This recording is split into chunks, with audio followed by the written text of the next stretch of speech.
And on his way into the council, the Secretary General said a few words about the situation in Ethiopia, saying that he was deeply shocked and saddened by the news of resumption of hostilities in the country. Ethiopians, Tigrayans, Amharas, Oromos, Afars have all already suffered too much, he added. The Secretary General made a strong appeal for an immediate cessation of hostilities and the resumption of peace talks between the government and the TPLF, with the full guarantee of humanitarian access to people in need and the reestablishment of public services. Just a quick reminder of that context, Ethiopia is facing a very difficult humanitarian situation, to say the least. The country is facing its worst drought in the past 40 years.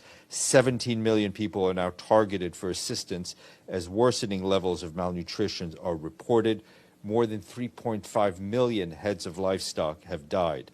Over 24 million people have received humanitarian assistance this year in Ethiopia, including more than 20 million people receiving food aid, more than 3 million have received agricultural assistance, and more than 3 million have received water, sanitation, and hygiene services. Parts of the country face a risk of flooding in the coming weeks.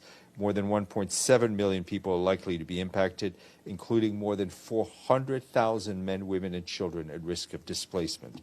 In a positive note, a few days ago, on the 20th of August, 840 tons of fertilizer arrived in Tigray to support farmers in the planting season. However, we are very concerned for the civilians in frontline areas and call on all parties to adhere to their obligations under international humanitarian law to ensure their protection.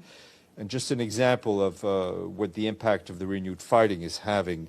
This morning, on August 24th, a World Food Program warehouse in Mekele was forcibly entered by Tigrayan forces, who took 12 fuel trucks, tankers, with 570,000 liters of fuel.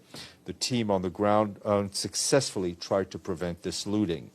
These stocks of fuel were to be used solely for humanitarian purposes, with the distribution of food, fertilizer, and other emergency relief items. This loss of fuel will impact humanitarian operations in supporting communities in all of northern Ethiopia. We condemn any looting or confiscation of humanitarian goods or humanitarian premises. And we call on all parties to uphold their obligations under international humanitarian law and to respect humanitarian personnel, activities, assets, and goods.